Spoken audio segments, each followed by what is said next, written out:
November 18, 1941, USS Enterprise, CV-6, 240 nautical miles northwest of Wake Island. The acrid smell of aviation fuel mixed with engine exhaust hung thick in the pre-dawn darkness as Chief Petty Officer Frank "Wrench" Kowalski made his final inspection of the TBD Devastator torpedo bombers lined up on the flight deck. Each Douglas aircraft, powered by its 850-horsepower Pratt & Whitney R-1830 twin Wasp engine, represented $78,000 in 1941 dollars, equivalent to $1.4 million today. But more importantly, each plane carried 3 lives and the hope of detecting Japanese submarines that had been stalking Task Force 58 across 2,000 miles of Pacific waters. Lieutenant Commander Eugene Lindsay, squadron leader of Torpedo Squadron 6, inhaled deeply as he approached his aircraft, then immediately grimaced. The distinctive petroleum reek of the Devastator's exhaust was unmistakable, a signature that could be detected from 5 miles away by enemy submarines equipped with sensitive air sampling equipment. "Damn it, Wrench," he muttered, pulling his leather flight helmet over his head. "These birds might as well be flying billboards advertising our position." Aviation Machinist's mate second class Tommy Chen, barely 19 and fresh from the Naval Air Technical Training Center in Memphis, was performing his pre-flight checklist when the smell hit him like a physical blow. The combination of high-octane aviation gasoline, hot engine oil, and the metallic tang of exhaust gases made his eyes water. He had read the intelligence reports about Japanese I-class submarines using atmospheric detection methods to track American naval aviation, but experiencing the reality was sobering. What nobody knew was that Wrench Kowalski had been conducting unauthorized experiments in the ship's machine shop, working 18-hour shifts to develop a solution that the Navy's best engineers had declared impossible. Using salvaged parts and his own machinist's intuition, he had created a system that could mask the exhaust signature of an entire torpedo bomber squadron. The Japanese submarine threat in the Pacific had evolved beyond traditional periscope sightings and sonar detection. Intelligence reports from the Office of Naval Intelligence indicated that Imperial Navy submarines were equipped with atmospheric sampling devices capable of detecting aircraft exhaust signatures at ranges exceeding 10 nautical miles. The I-19 class submarines, displacing 2,584 tons and armed with 6 21-inch torpedo tubes, had been tracking American carrier task forces by following the chemical trails left by their aircraft. Captain George Murray, commanding officer of the Enterprise, studied the morning intelligence briefing with growing concern. "Gentlemen, we're facing an enemy that can smell us coming," he told his senior staff. "Our torpedo bombers are leaving a chemical signature that's leading Japanese submarines directly to our position." The statistics were alarming. In the past month, 3 American destroyers had been torpedoed by submarines that had seemingly appeared from nowhere. The USS Reuben James had been sunk with the loss of 115 lives, while the USS Kearney had suffered 11 casualties from a torpedo attack that intelligence suggested had been guided by atmospheric detection of nearby aircraft operations. But what the Japanese did not know was that their atmospheric detection advantage was about to be neutralized by a Polish-American machinist who had never graduated from high school but understood internal combustion engines better than most engineers with college degrees. Wrench Kowalski's breakthrough came during a sleepless night in the Enterprise's machine shop. Surrounded by the constant vibration of the ship's engines and the smell of hot metal. Working by the light of a single bulb, he had been studying the exhaust system of a damaged TBD Devastator that had been brought below decks for repair. The problem was elegantly simple. The Pratt & Whitney R-1830 engine produced exhaust gases at temperatures exceeding 1200 degrees Fahrenheit, creating a distinctive thermal and chemical signature. The standard exhaust system expelled these gases directly into the atmosphere, where they formed a detectable trail that could persist for hours in the right atmospheric conditions. Wrench's solution was Heretical by Navy standards, a complete redesign of the exhaust system using principles that violated established engineering doctrine. Instead of expelling hot gases directly, his system routed exhaust through a series of cooling chambers and chemical scrubbers that he had fabricated from spare parts salvaged from damaged aircraft. The key innovation was a catalytic converter system that Wrench had created using platinum mesh salvaged from damaged radio equipment.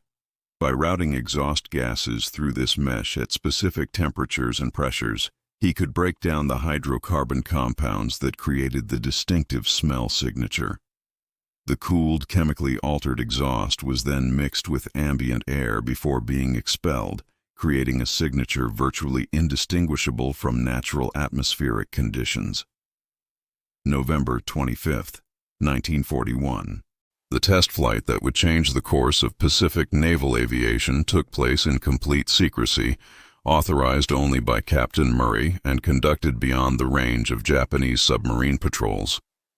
Lieutenant Commander Lindsay piloted the modified TBD Devastator, call sign Torpedo 6 Alpha, while Wrench monitored the exhaust system from the rear gunner's position. "Jesus Christ, Wrench," Lindsay's voice crackled over the intercom as they climbed to 8,000 feet. "I can't smell a damn thing back there. Are we even running engines?" The atmospheric sampling equipment aboard the Enterprise, normally capable of detecting aircraft exhaust at ranges up to 12 miles, registered nothing as the modified Devastator flew a standard patrol pattern. For the first time in months, an American torpedo bomber had achieved true atmospheric stealth. But the real test came when they encountered the Japanese submarine I-26, surfaced 40 miles northwest of the task force. Standard procedure would have required the Devastator to maintain altitude and radio the submarine is positioned to the fleet.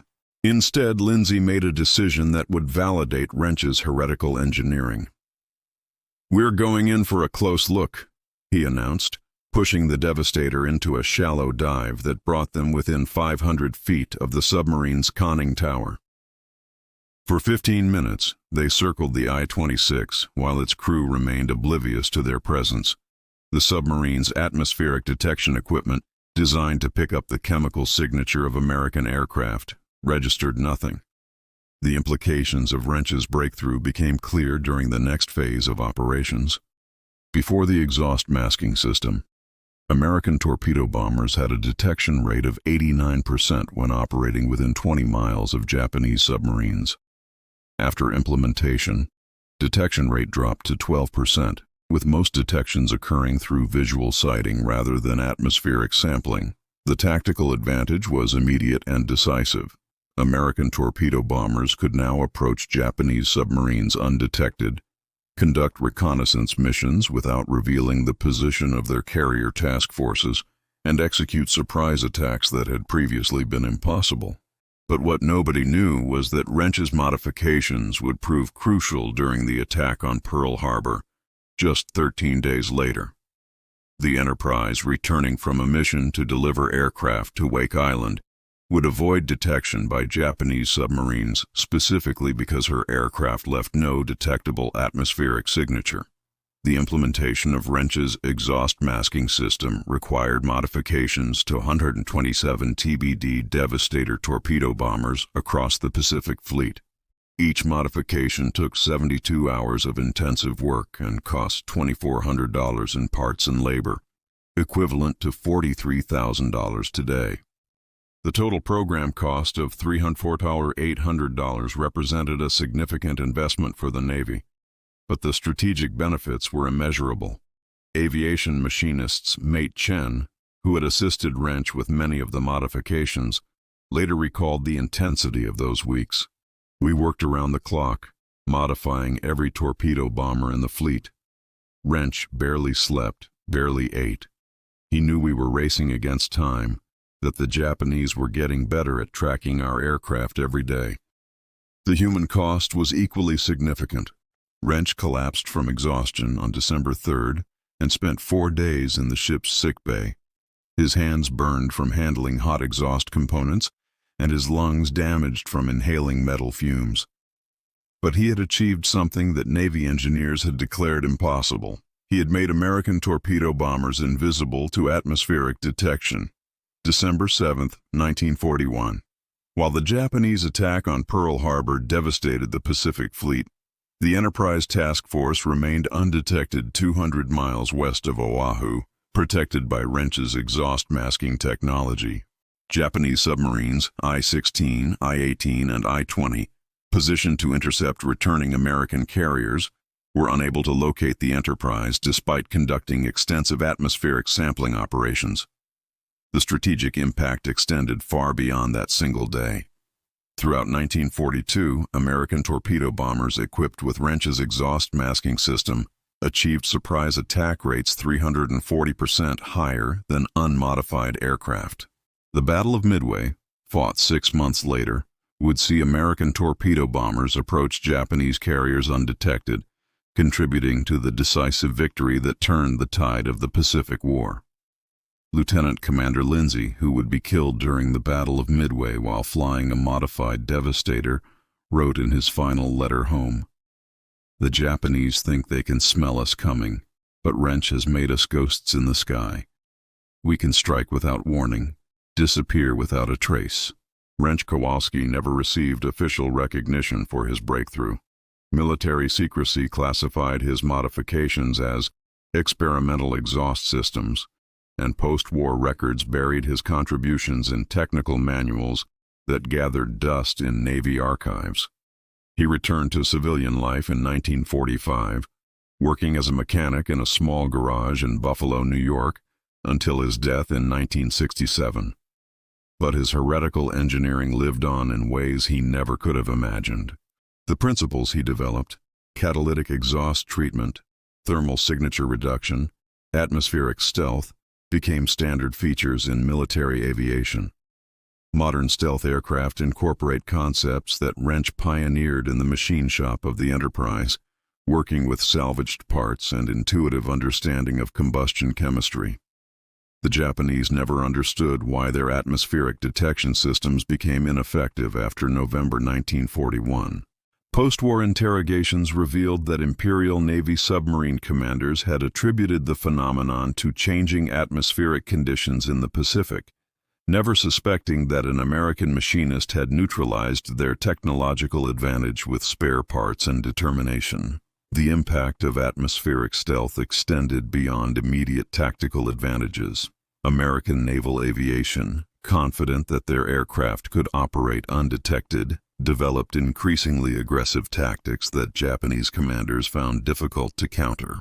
Surprise attacks became routine, reconnaissance missions could be conducted with impunity, and the psychological advantage of invisibility boosted pilot morale throughout the Pacific Fleet.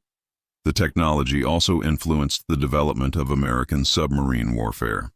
By 1943, U.S. submarines were equipped with similar exhaust masking systems, allowing them to surface and recharge batteries without creating detectable atmospheric signatures.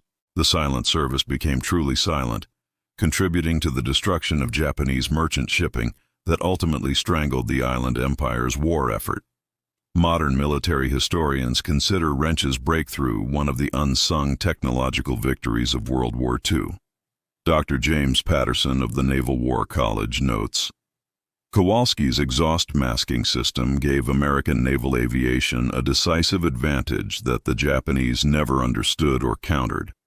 It was a perfect example of practical engineering solving a strategic problem. Wrench Kowalski's story reminds us that innovation often comes from unexpected sources, that the most important breakthroughs are achieved not in laboratories but in workshops by people who understand machines at an intuitive level. His heretical approach to exhaust system design violated established engineering principles, but solved a problem that conventional thinking couldn't address. The war was won not just by the admirals who planned the campaigns or the pilots who flew the missions, but by the mechanics and machinists who made sure the machines worked when they were needed most. Sometimes the most powerful weapon isn't the most sophisticated technology, but the simplest solution applied by someone who refuses to accept that a problem is unsolvable. In the vast Pacific, where detection meant death and invisibility meant victory, one man's heretical engineering made the difference between defeat and triumph, proving that genius often wears work clothes and carries a toolbox.